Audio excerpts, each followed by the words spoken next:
ఓం శ్రీ కార్తీక దామోదర స్వామియే నమః. కార్తీక పురాణం 5వ అధ్యాయం. పురాణ పఠన మహాత్మ్యము. శత్రుజిత్ చరిత్రము. వశిష్ఠుడు తిరిగి ఇట్లు చెప్పెను. ఓ జనక మహారాజా, వినుము.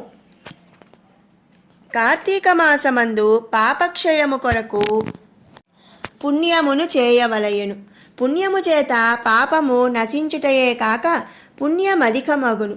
కార్తీకమందు హరిసన్నిధిలో భగవద్గీత పారాయణము చేయువాడు పాప కుబుసమును వలె పాపములను విడుచును. కార్తీక మాసమందు తులసీదళములతోనూ తెల్లనివి నల్లనివి అయిన అవిస పూలతో కరవీర గన్నేరు పూలతోనూ హరిని పూజించిన ఎడల వైకుంఠమునకు పోయి హరితో కూడా సుఖించును. కార్తీక మాసమున భగవద్గీత యందు విభూతి విశ్వరూప సందర్శనాధ్యాయములను హరిసన్నిధిలో పారాయణ చేయువాడు వైకుంఠలోకమునకు అధిపతి అగును. కార్తీక మాసమందు హరిసన్నిధిలో శ్లోకము గాని శ్లోక పాదము గాని పురాణము చెప్పినవారును విన్నవారును కర్మబంధ వినిర్ముక్తులగుదురు. కార్తీక మాసమందు శుక్లపక్షమందు వనభోజనము చేయువారికి సమస్త పాపములు నశించును. ఇతర కాలములలో జపకాలమందు హోమకాలమందు పూజాకాలమందు భోజన కాలమందు తర్పణ కాలమందును చండాలుల యొక్కయు పాపాత్ముల యొక్కయు శూద్రుల యొక్కయు అశౌచవంతుల యొక్కయు సంభాషణలను వినినచో దోషపరిహారము కొరకు కార్తీక మాసమందు వనభోజనమాచరించవలయును. అనేక జాతి వృక్షములతో కూడిన వనమందు అమలక అంటే ఉసిరిక వృక్షము వద్ద సాలగ్రామము నుంచి గంధ పుష్పాక్షతాదులతో భుజించి శక్తి కొలది బ్రాహ్మణులను పూజించి భోజనము చేయవలయను. ఇట్లు కార్తీక మాసమందు వనభోజనము చేసిన ఎడల ఆయా కాలము యందు చేసిన సమస్త పాపములు నశించి విష్ణులోకమునందు సుఖముగా ఉండును. కాబట్టి తప్పక కార్తీకమందు వనభోజనము ఆచరించవలయును. కార్తీక మాహాత్మ్యను భక్తితో విని బ్రాహ్మణుని కుమారుడు నీచ జన్మ నుండి ముక్తుడయ్యాడు. రాజిట్లు అడిగెను, ఓ మునీశ్వర, బ్రాహ్మణుని కుమారుడెవడు? వాడేమి కర్మ చేసెను? దేనిచేత విముక్తుడాయెను? ఈ వృత్తాంతమునంతను వినవలయునని కుతూహలపడుచున్నాను. వశిష్ఠుడు ఇట్లు పలికెను, జనక మహారాజా, చెప్పెదను వినుము. కావేరీ తీరమందు దేవశర్మ అను బ్రాహ్మణుడు వేదాంగ పారంగతుడు గలడు. ఆ దేవశర్మకు దురాచారవంతుడగు ఒక కుమారుడు కలడు.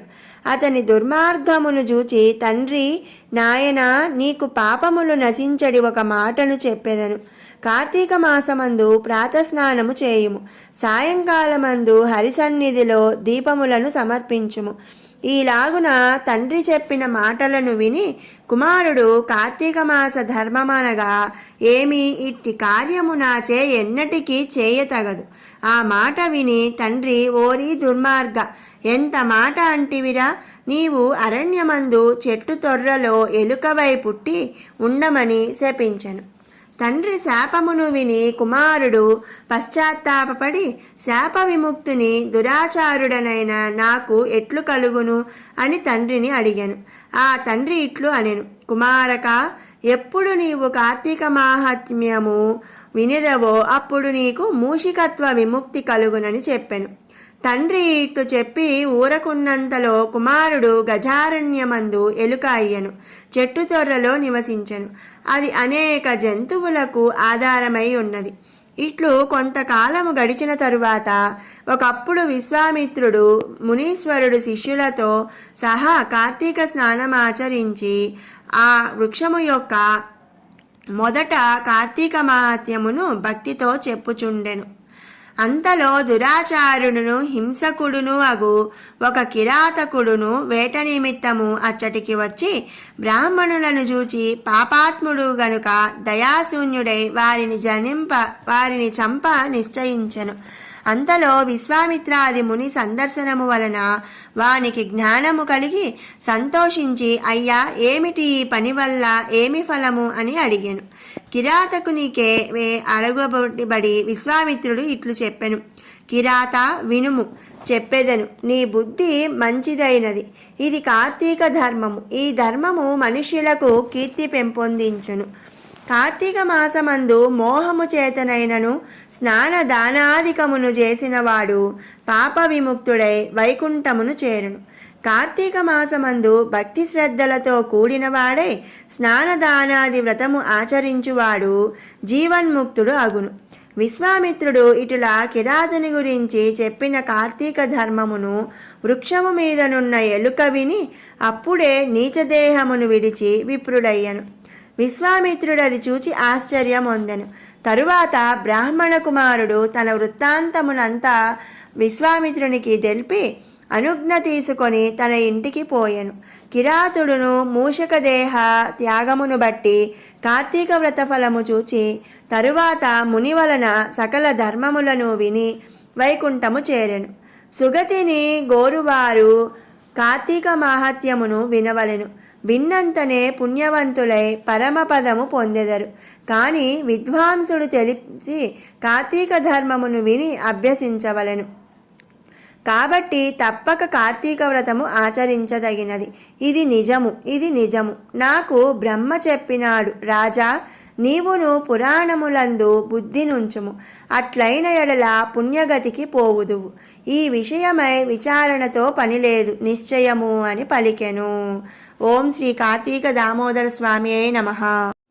స్మృతౌ శాస్త్రే వైద్యే శకున కవితా గాన ఫణితౌ పురాణే మంత్రే వా స్తుతి నటన హాస్యేష్వ చతురః కథం రాజ్ఞాం ప్రీతిర్భవతి మయి కోహం పశుపతే పశుం మాం సర్వజ్ఞ ప్రదిత కృపయా పాలయ విభో.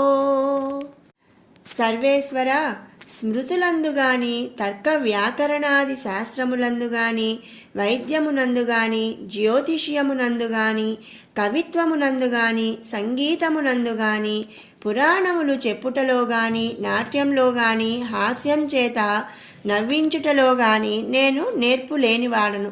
ఇలాంటి వాని మీద రాజులకు ప్రీతి ఎలా కలుగుతుంది? కనుక వేదవేద్య ఏమీ ఎరుగని పశువునైన నన్ను పశుపతివైన నీవే దయతో రక్షించాలి.